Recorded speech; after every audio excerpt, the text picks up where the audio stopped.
출애굽기 2장 11절에서 15절까지 말씀.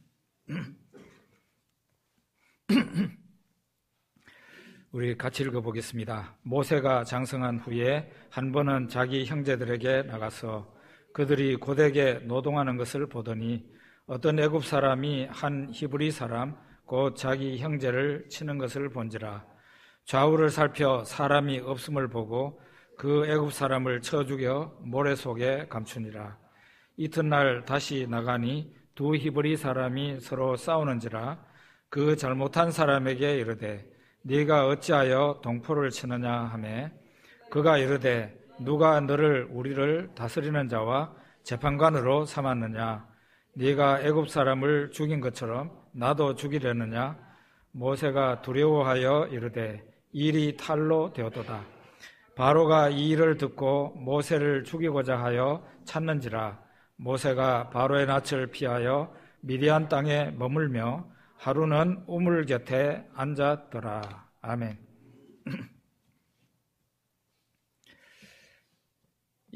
오늘은 모세를 두 번째로 생각하는데 모세를 첫 번째로 설교한 것이 올해 5월 7일 어린이 주일에 모세 원 설교였습니다.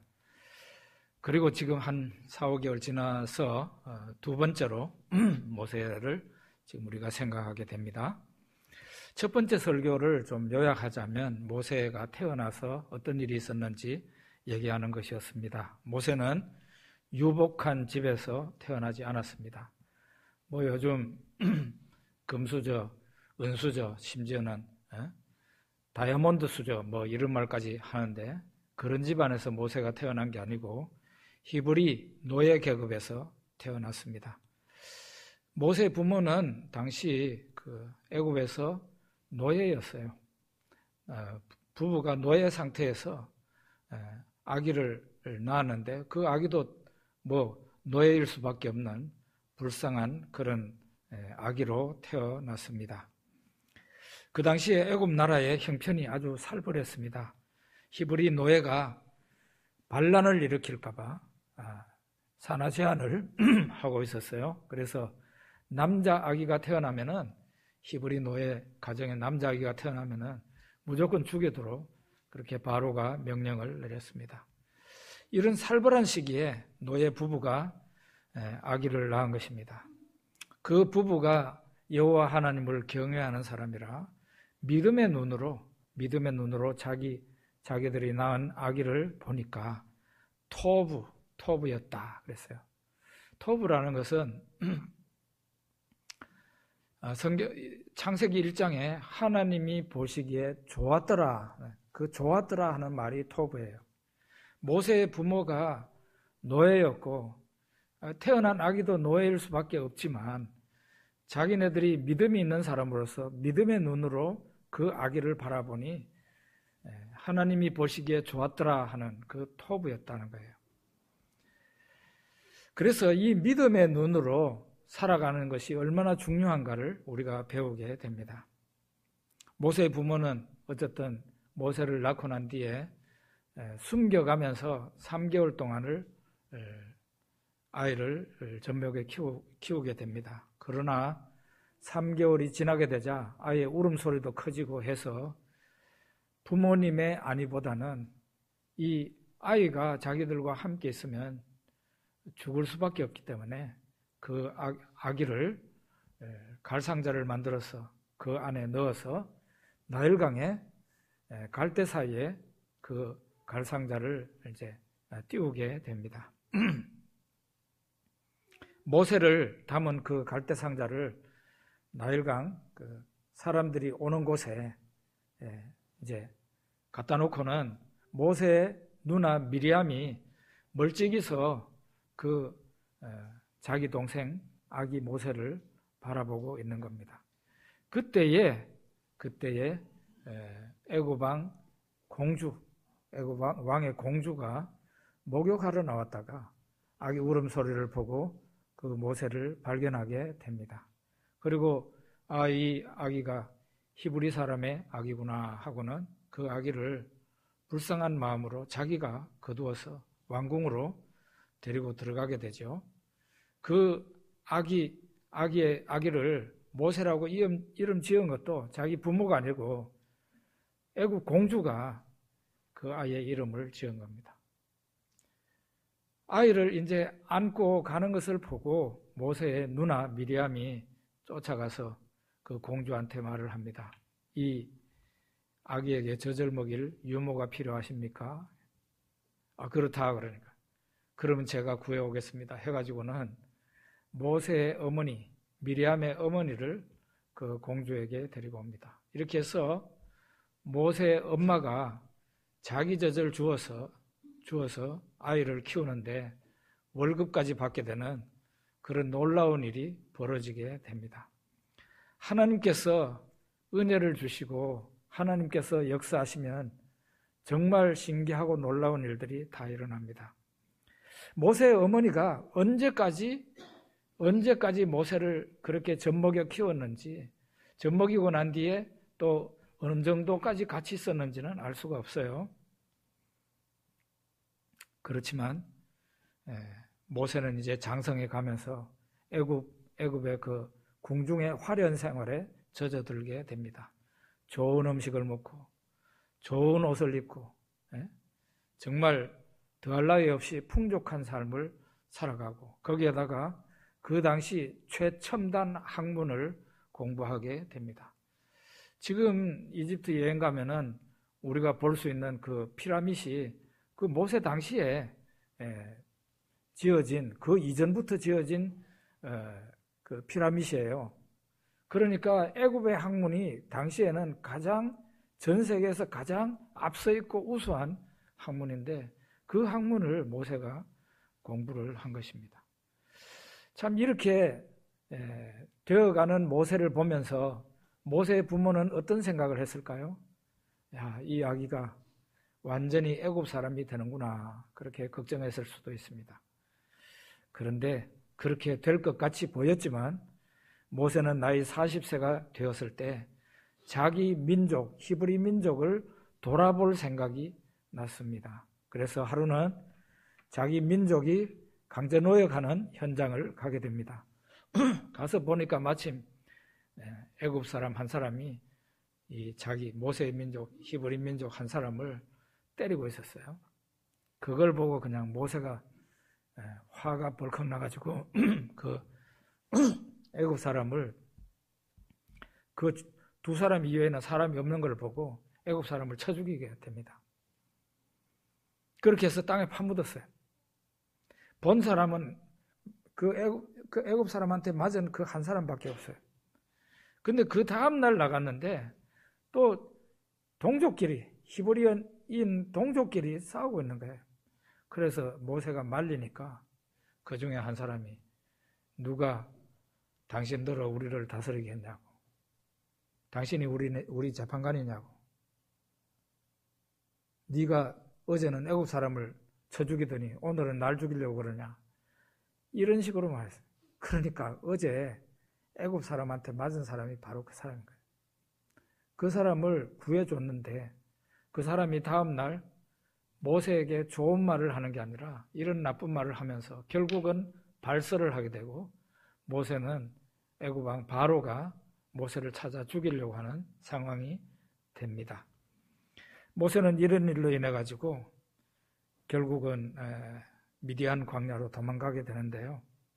어쨌든 나이 40의 모세 대부분의 시간을 애굽 궁중에서 보내고 애굽에서 좋은 음식을 듣고 세상 노래와 세상 지식을 많이 쌓은 그 모세가 완전히 애굽 사람이 될 것 같았지만 나이 40살의 모세는 나는 애굽 공주의 아들이 아니라 히브리 민족이다. 하나님을 경외하는 하나님의 민족이라는 의식이, 정체성이 모세에게 있었습니다. 모세의 어머니 이름이 요게벳인데 그 요게벳이 젖먹여가면서 모세를 위해서 기도하고 가르쳤던 그 가르침이 헛되지 않았다는 것을 여기에서 보여주는 겁니다. 그래서 어린이 교육이 굉장히 중요해요. 어린이 교육이 실패할 것 같지만 성경을 보면은 결코 실패하지 않습니다. 이렇게 모세가 이제 이런 일로 인해서 도망을 가게 되는데요. 바로의 낯을 피해서 미디안 광야로 도망을 가게 됩니다. 40세에 자기 민족 히브리 민족을 돌아볼 생각을 했고, 그는 히브리 민족을 어떻게 하든지 구해보려고 노력을 했지만 자기 동족이 모세를 잘 대해주지 않고 도리어 모세와 싸우려고 했죠. 이 일로 인해서 모세가 애굽 사람 죽인 일이 탄로나게 되고 결국은 미디안 광야로 도망을 가게 됩니다. 자기 민족을 구원할 큰 뜻을 품었지만은 그게 실패하게 되는 거예요. 자기 민족이 받아들이지 않은 거죠. 이렇게 해서 나이 40에 애굽 궁중에서 모세는 미디안 광야로 도망을 치게 되는데 거기에서 양치기가 됩니다. 무려 40년 동안 양치기를 합니다. 그는 세상에서 완전히 잊혀진 사람이 되고 꿈이나 포부도 광야에 묻어버리고 낮아진 삶을 살아가게 됩니다. 시편 23편 4절에 보면 내가 사망의 음침한 골짜기로 다닐지라도 해를 두려워하지 않을 것은 주께서 나와 함께 하심이라. 주의 지팡이와 막대기가 나를 안위하시나이다 하는 말씀을 봅니다.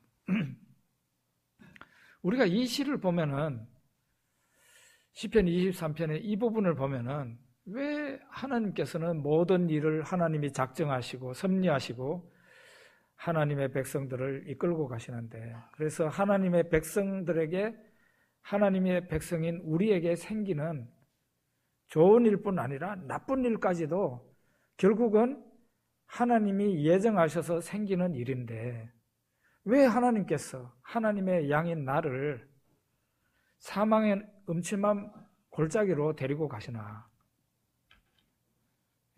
거기에 대한 해답은 그 사망의 음침한 골짜기를 왜 데리고 들어갔겠어요? 그것을 지나가야 푸른 초장과 실만한 물가가 있기 때문이에요. 목자는 그것을 알기 때문에. 양은 모르죠. 양은 모르죠. 그놈은 뭐가 있는지. 양은 이 눈이 근시라 그러죠. 바로 앞에 것밖에 안 보이는 거예요. 저 멀리 있는 게 안 보이는 거죠. 그렇지만은 목자는 사망의 음침한 골짜기를 지나서, 양이 두려워하는 그 골짜기를 지나서 푸른 풀밭과 실만한 물가가 있는 것을 알게 됩니다. 그래서 그 길로 데리고 가는 거예요. 근데 그 길로 데리고 가면서도 양 혼자 지나가는 게 아니고 목자가 함께하고 있습니다. 목자의 지팡이와 막대기를 들고, 양손에 들고 양을 해치는 짐승들로부터 보호해 가면서 목자가 함께 하면서 그 양을 인도하고 있는 겁니다. 우리도 인생을 살다가 보면 모세처럼 이런 사망의 음침한 골짜기를 통과할 때가 있습니다. 그때에 내가 이 사망의 음침한 골짜기를 지나가고 있지만은 이 골짜기를 지나가면 하나님께서 예비하신 좋은 것이 있다. 축복의 삶이 있다는 것을 기억하고 희망적으로 생각하면서 소망 중에 기도하면서 기죽지 말고 그렇게 지나가야 된다는 거예요. 힘들 때일수록 하나님을 신뢰하고 소망을 가지고 기도하고 감사하고 찬송하며 그 길을 통과해야 돼요. 그런데 많은 사람들이 교회를 잘 다니고 있다가 어려운 일을 당하면 많은 사람들이 어떤 생각을 하는가 하면 내가 그렇게 열심히 교회를 다니고 하나님을 믿었는데 다 소용없더라. 나는 이제 예수 빠이빠이다 하고 그냥 교회를 떠나버리는 사람들도 있어요. 근데 진짜 하나님이 믿음을 주신 사람들은 정말 다르더라고요. 정말 다르더라고요. 옛날에 제법 오래됐는데 우리 교회에서 수요 기도회를 이제 어떤 자매가 참석을 했어요. 참석을 하고는 집으로 돌아가는 중에 교회 바로 앞에서 교통사고가 났어요. 그래서 자매가 아예 한 5, 6m 정도로 날아가서 땅에 떨어졌습니다. 그 소식을 제가 들었을 때 정말 목사지만 하나님이 원망스럽더라고요. 하나님 하필이면 예배드리고 돌아가는 사람에게 이런 일이 닥치게 합니까? 내가 이 참 병원에 신방 가가지고 무슨 말을 해야 되나? 할 말이 없겠더라고요. 그런데 제가 병원에 갔더니 목사님 너무 감사합니다 하면서 하나님 은혜가 너무 감사하다는 거예요. 저는 이해할 수가 없었어요. 그 자매가 그런 말 하는데. 하나님 은혜가 감사하다고. 왜? 교통사고를 당했는데도 크게 다치지 않고 그냥 부딪힌 채 몸만 날아가서 이렇게 머리를 박았는데도 머리도 성하고 아무 문제가 없다는 거죠. 그 자매가 병원에서 일주일 만에 퇴원하는 것을 봤습니다. 지금 우리 교회 잘 다니고 계시는 이명숙 집사님이에요. 이명숙 집사님이 초신자 시절에 교통사고 났는데도 감사하다 그러더라고요.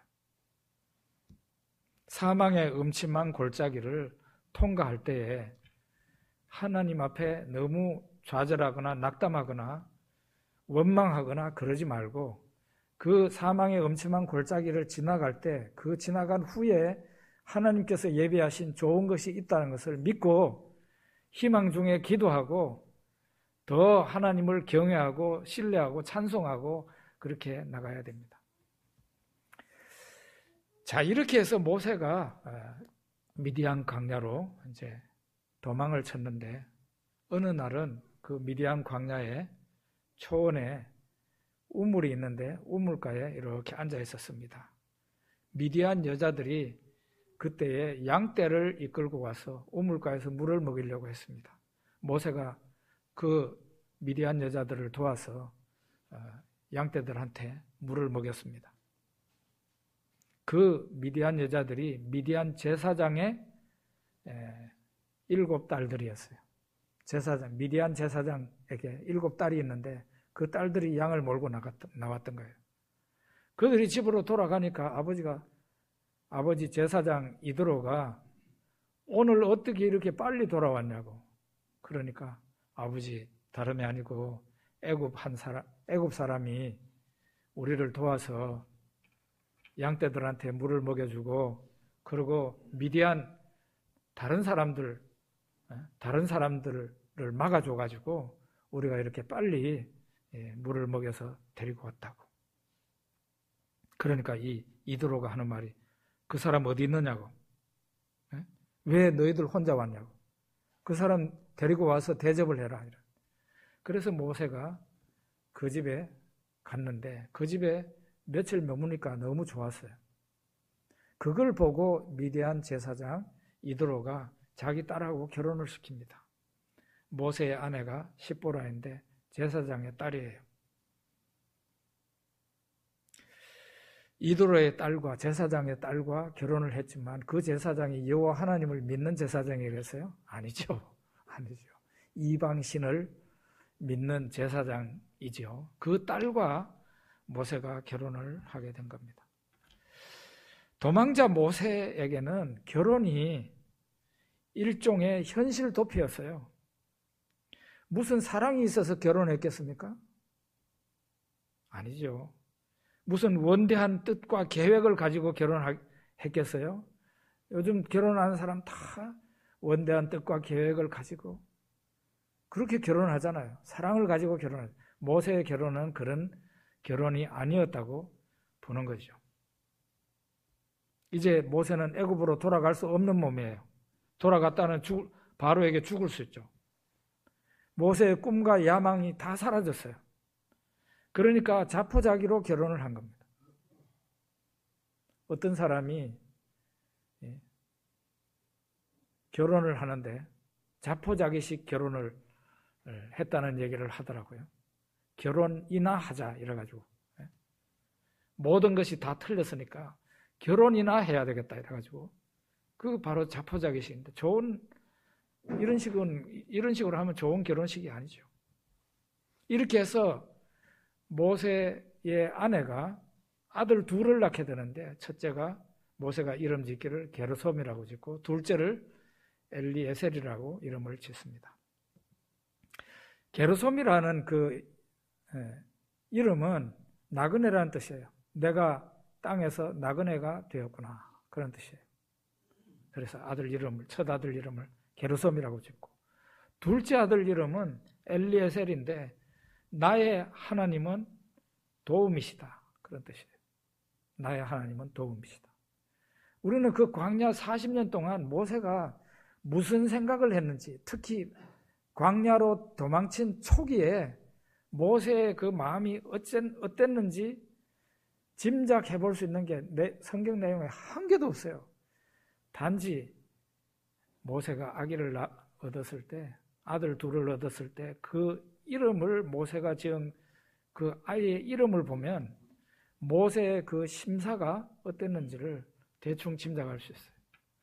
나는 나그네가 되었구나, 땅에서 나그네가 되었구나. 쓸쓸한 모세의 그 마음을 반영하는 거고, 나의 하나님은 도움이시다. 엘리에셀이라는 그 이름을 보면 그런 가운데서도 모세가 하나님을 자기의 도움으로 삼고 있었다는 것을 볼 수가 있어요.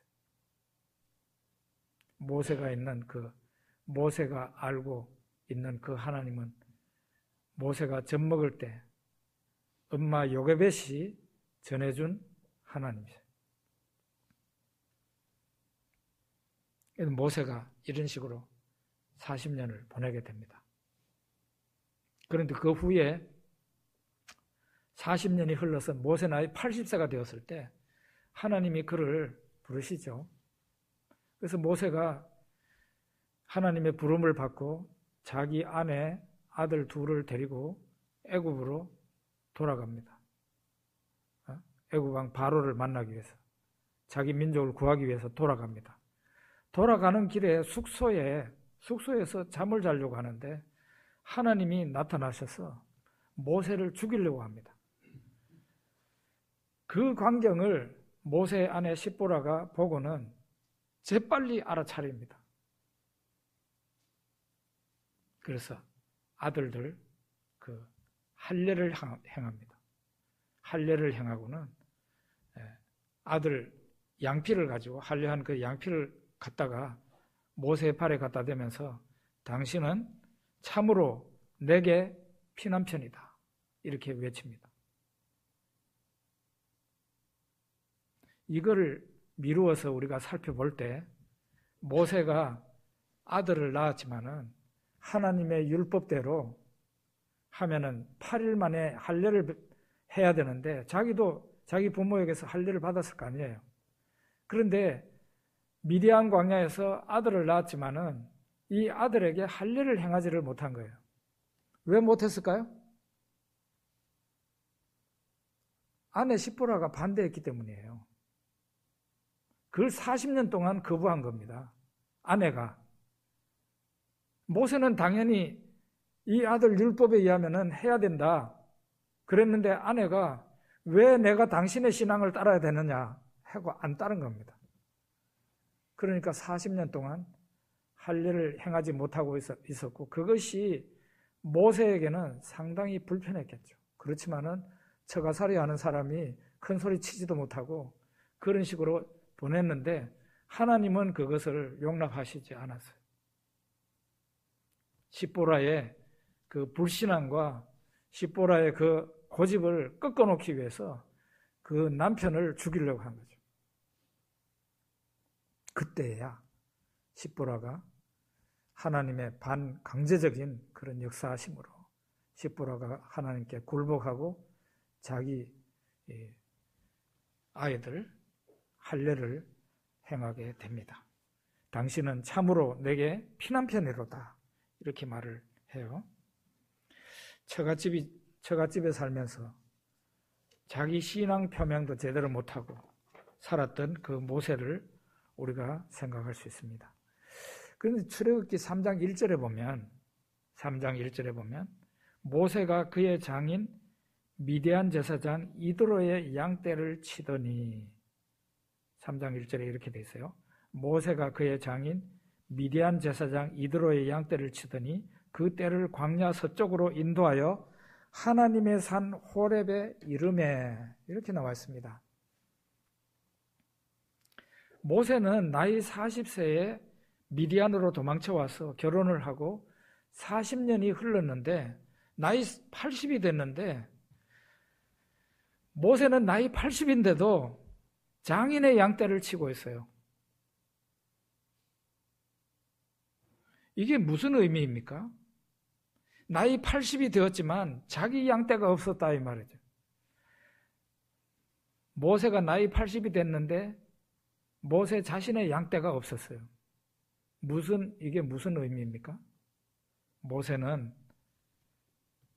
40년 동안 자기 인생을 살지 못했다, 그런 뜻이 되는 거죠. 자기 인생을 살지 못한 거예요. 가만히 생각해 보면 살지 못한 게 아니고 살지 않았다라고 표현하는 게 더 맞아요. 모세는 자기 인생을 살지 않았어요. 못한 게 아니라. 모세는 똑똑한 사람입니다. 애굽에서 최첨단 학문을 다 공부한 사람이에요. 모세가 만약에 내 인생 내가 살아봐야 되겠다, 내가 뭐 언제까지나 처가살이 하겠어? 내가 내 인생 내가 살아야지, 이렇게 다짐하고 실행했다면 모세는 자기 인생을 충분히 살아갈 수 있었습니다. 그런데도 불구하고 그가 왜 80이 될 때까지 장인의 양떼를 치고 자기 양떼 하나가 없었을까요? 그렇게 살기를 포기하고 자기 인생을 살지 않은 거예요. 왜 모세는 자기 인생을 살지 않았을까요? 저는 모세의 상처가 그만큼 깊었다고 생각을 합니다. 첫째로는 모세는 자기 민족을 구원할 생각을 하고 자기 민족을 인도할 생각을 나이 40에 했습니다. 그렇게 해가지고 애굽 사람 한 사람도 쳐 죽이고 해서 자기가 뭔가 이스라엘 백성들에게 지도자가 될 수 있으리라고 생각했는데 자기 민족이 모세를 받아주지 않았어요. 모세는 그래도 왕자지 않습니까? 왕자. 이집트의 공주의 양자지만은 어쨌든 왕자인 거예요.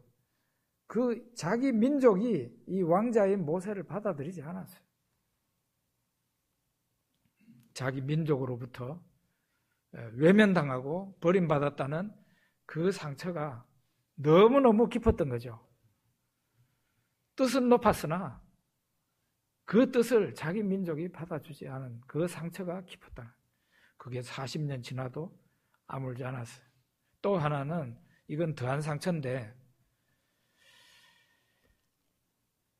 하나님의 백성을 위해서, 하나님 나라를 위해서, 하나님의 영광을 위해서 내가 살아야 되겠구나, 나이 40에 그런 생각을 했으나 하나님께서 그런 모세를 받아주지 않았습니다. 그런 모세를 사용하시지 않았어요. 모세를 그냥 외면하셨다고 모세가 느낄 수밖에 없는 그런 상황이 되었어요. 하나님이 나이 40에 하나님을 위해서 일하겠다는 그 모세에게 아무런 도움도 주지 않았어요. 그것이 40년이 지나도 모세 마음속에는 깊은 상처로 남아있었던 거예요. 그러니까 모세가 자기 인생을 살지 않은 거예요. 모세가 내가 내 인생 살아야지, 내가 언제까지나 처갓집 신세 하겠어?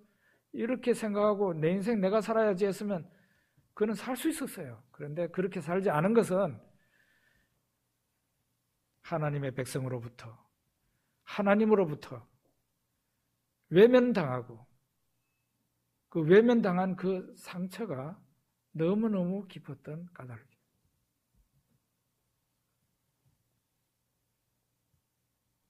웬만한 상처는 세월이 지나면은 치유가 됩니다.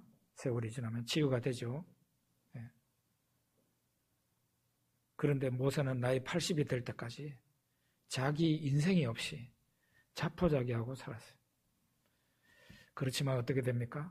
80세에 그런 인생이 끝이 나고 정말 놀라운 위대한 인생을 살아가게 되는데, 하나님이 호렙산 떨기나무 가운데서 하나님이 그에게 나타나셔서 모세야 모세야 부르시게 됩니다. 하나님이 그에게 나타나시고 하나님을 위한 위대한 일에 그를 부르시게 됩니다. 세상을 살아가다가 사망의 음침한 골짜기를 만나고 그 길을 통과해야 될 때가 있습니다. 그때에 우리가 세상이 마치 끝난 것처럼, 내 인생이 끝난 것처럼 그렇게 낙담하거나 슬퍼해서는 안 됩니다. 저는 한 45년 전에 제가 암에 걸리고 그것 때문에 절단 수술밖에 할 수밖에 없었지만, 그 절단한 그 다리에 또 암이 재발되어서 정말로 한 발 앞이 안 보이는 캄캄한 상황이 되었습니다. 그때 제가 자포자기 했더라면 예수 믿었겠습니까? 네, 저는 살고 싶었습니다. 무슨 짓을 해서라도 살고 싶었어요. 그 당시에. 그랬기 때문에, 살고 싶었기 때문에 제가 가장 싫어하는 예수를 믿은 거예요. 정말 그 당시에 가장 싫어하는 게 예수 믿는 거고 교회 다니는 거였어요. 저야말로 진짜 이 안티 기독교인이죠. 가장 싫은 것이 예수 믿는 건데, 그거를 믿게 된 것, 예수를 믿게 된 것도 내가 살기 위해서. 그러니까 그 사망의 음침한 골짜기를 통과할 때에 그래도 희망이라는 것을 가져보려고 그러고 내가 살아야 되겠다는 그런 생각을 가졌기 때문에 그동안 멀리했던 예수님 앞으로 나오려는 그런 생각을 하게 되고, 제 인생 놀랍지 않습니까, 여러분? 놀랍죠?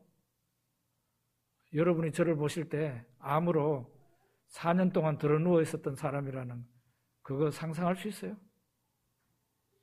하나님께서 이렇게 인생을 바꿔놓으시더라고요. 왜 하나님께서 사망의 음침한 골짜기로 우리를 데리고 들어가십니까? 사망의 음침한 골짜기를 지나가면 바로 푸른 초장과 쉴만한 물가가 있기 때문이에요. 우리는 그것이 있다는 걸 잘 못 보죠. 우리는 이러다가 죽을 것 같죠. 그렇지만 선한 목자 예수님은 우리 사망의 음침한 골짜기를 지나서 바로 지나면은 푸른 초장과 쉴만한 물가가 있기 때문에 양인 우리를 그쪽으로 데리고 가는 거예요. 시편 23편에 보면은 사망의 음침한 골짜기를 지나 하나님께서 가득하게 부어주시는 축복의 잔이 있습니다. 원수의 목전에서, 내 원수의 목전에서 내 잔을 가득하게 하나님께서 부어주시고 내 머리에 기름을 발라주시고 나를 높여주시는 거죠. 모세가 미디안 광야에서 장인의 양을 치고 있을 때 모세는 그것이 허송세월 하는 것 같이 보였을지 모르겠습니다. 내 인생은 여기에서 끝났구나. 꿈이고 비전이고 뭐 있었겠어요? 그렇지만 모세가 모르는 것이 하나 있었어요.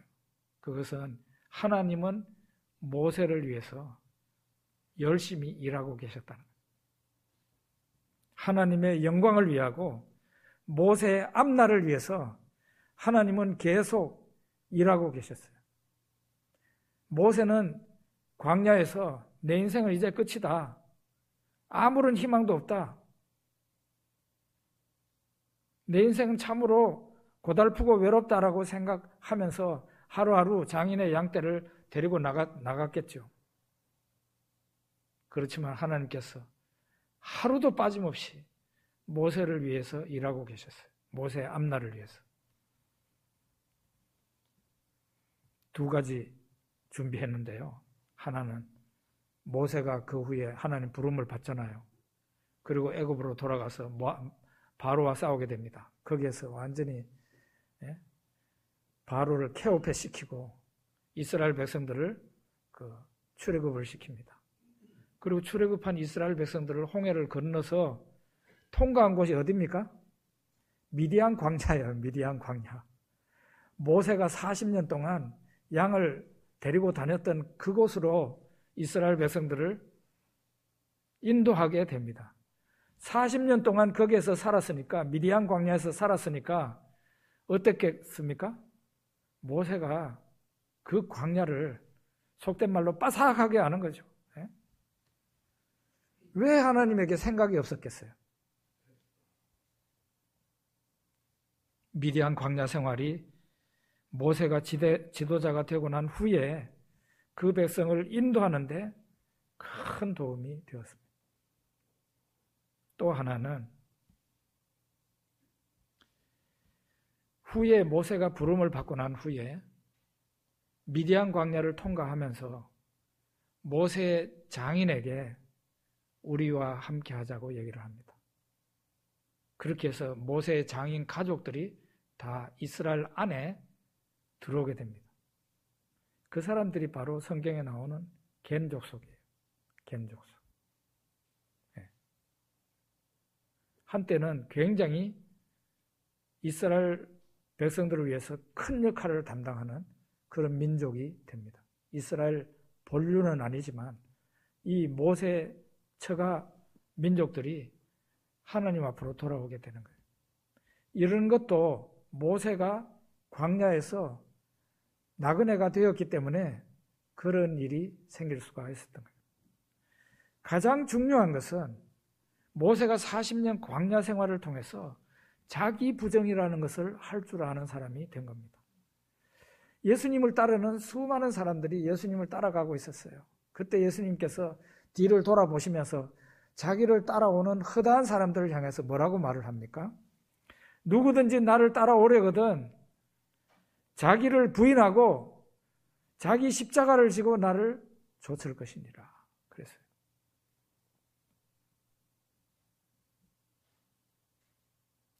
누구든지 나를 따라오려거든 자기를 부인하고 자기 십자가를 지고 나를 따르라고 그랬어요.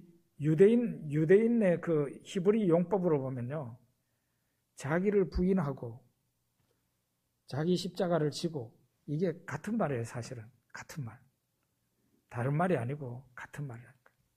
그러니까 자기를 부인하는 것이 자기 십자가를 지는 거예요. 자기 부인이라는 게 그만큼 어렵다는 얘기예요. 자기 자신이 죽어져야 자기 부인이 가능한 거예요. 존 스토트는 이렇게 이 부분을 해설했어요. 그리스도의 십자가라는 그 책에서요. 이거는 사람이 자기 본성을 따르지 않는 거래요. 자기를 부인한다고 하는 것은 사람이 자기 본성을 따르지 않는 거랍니다. 자기 본성을 따르지 않는 게 뭐예요? 자기 본성이 뭡니까? 사람들 다 출세를 원합니다. 사람들 돈 좋아하지 않는 사람이 있을까요? 난 돈 안 좋아해. 이런. 안 좋아하는 사람이 어디 있어? 다 좋아하지. 명예 좋아하지. 예? 솔직히 말해서 우리의 본능과 본성대로 하면은 예? 세상 사람들이나 우리나 다를 게 뭐가 있어요?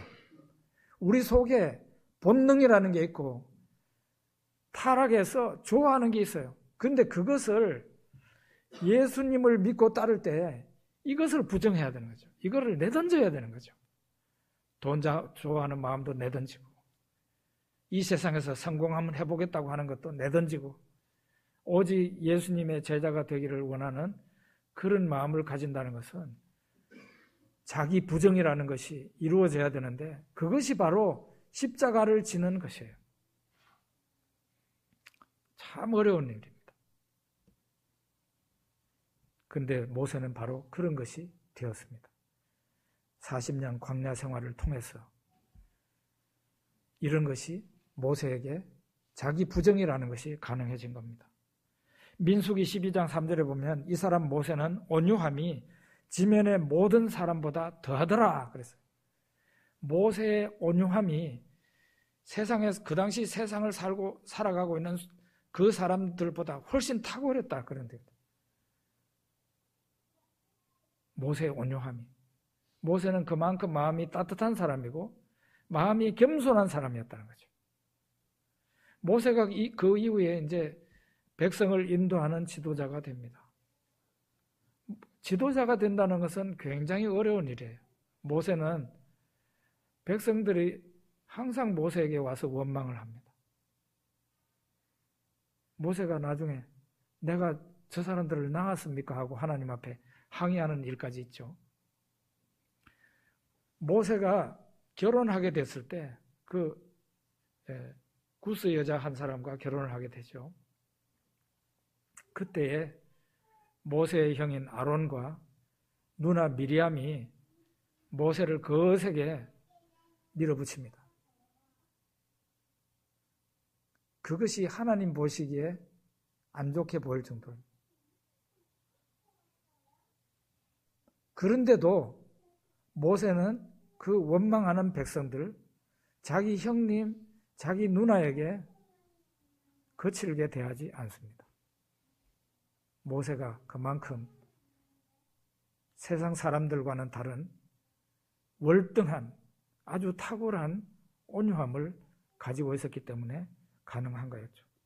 그것이 바로 광야 40년 생활을 통해서 자기 부정이라는 것이 모세의 몸에 스며들었기 때문에 그런 것이 가능한 것입니다. 우리는 오늘 세상을 살아가면서 모세처럼 원대한 꿈과 포부를 가졌지만 그것이 사람들에게 외면받기도 하고 때로는 하나님께서 도와주시지 않아서 우리도 모세처럼 어떤 영적인 미디안 광야로 도망을 갈 수가 있습니다.